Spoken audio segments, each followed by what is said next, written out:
Emotions are inherent in everything. Nothing stays the same for long because everything is on a spectrum that is constantly shifting. But just because things are always changing, that doesn't mean that change comes easy. It often does not. Change is often something that requires an enormous amount of effort from a large group of dedicated people. As members of Phi Theta Kappa, we are all trained in the art of change. We have to be, because it takes an extraordinary amount of patience, understanding, and collaboration to achieve one of the many transformative actions found in the Honors Catalog. A preventable issue that is in desperate need of transformation is childhood hunger. Did you know that approximately 2 out of every 5 children in Michigan are living in poverty? According to the University of Michigan, the most recent census reported that 44% of children in Michigan live in poverty compared to the national average of 41%, making Michigan higher than the national average. The areas that are affected most by this issue are Lake, Isabella, and Wayne County, which stretches across the entire state. This gives the Michigan region a unique opportunity to reach out through service events and projects. Who knows, this might just be the next successful Honors in Action project. Referring to Maslow's hierarchy of needs, if physiological needs are not met, such as food, then you are not able to feel secure, establish relationships with family or friends, gain self-esteem, confidence, or obtain self-actualization, which involves creativity and problem solving. If these needs are not met, then how do we propose that a child would be able to concentrate on their education in the midst of being hungry? Children who suffer from food insecurity are more likely to suffer from malnutrition and toxic stress, among others, due to a weakened immune system. The real fact of the matter is that according to Children Incorporated, every year, 3.1 million children worldwide, that's 8,500 per day, die to poor nutrition. Because we have this data on childhood hunger, we can be better informed when creating solutions to combat the problem so that no child is left behind. One way that we, as members of PTK, could curb this trend is by lending a helping hand through servant leadership and volunteering. You can donate food, support local pantries, and nonprofit organizations, such as Blessings in a Backpack, who distributes food discreetly to children who need it the most.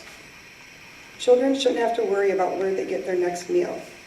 As Helen Keller once said, alone we can do so little, but together we can do so much. Thank you.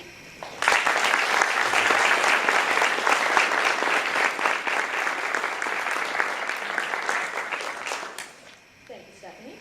My question to you is a multiple choice hypothetical scenario. You are an RO and it is a few days before homeworks are due. Your help has been requested from 3 individuals, but you only have enough time to help 1 since you have a big exam on the due date.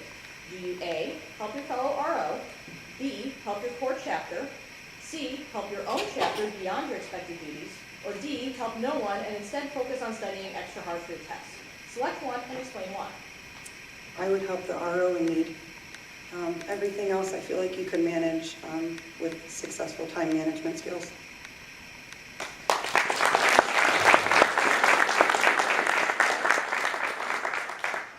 Reflecting about our own personal strengths and also ways to more fully become the person we'd like to be is important. What one aspect of your character do you wish you could strengthen, and why is this important to you? Something that I would like to strengthen would actually be my time management. I feel that going to school, working full-time, having a personal life, and also being a part of PTK, there's always a lot of things coming at you. But being successful at doing that, would be really beneficial.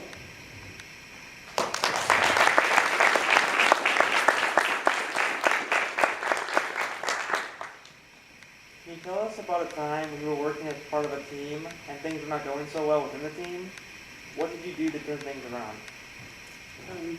Sure, there's 2 projects that we do as a team every year.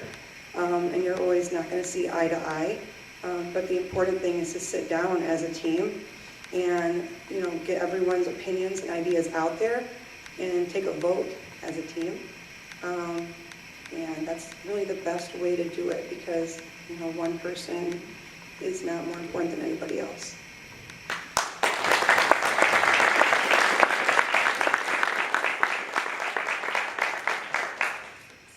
2 questions. The first, given the honors study topic of transformations, if you are elected, what transformation do you want to make on the region during your time as an RO?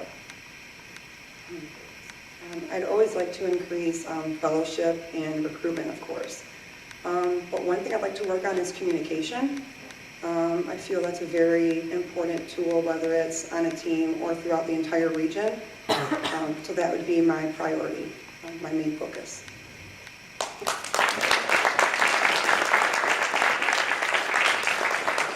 The second question is, if education and salary didn't matter, what job would you have? I would still be going for nursing. If you're going to be a nurse, it's not about the money. You do it because you truly like to help the people that need you the most at their most difficult times.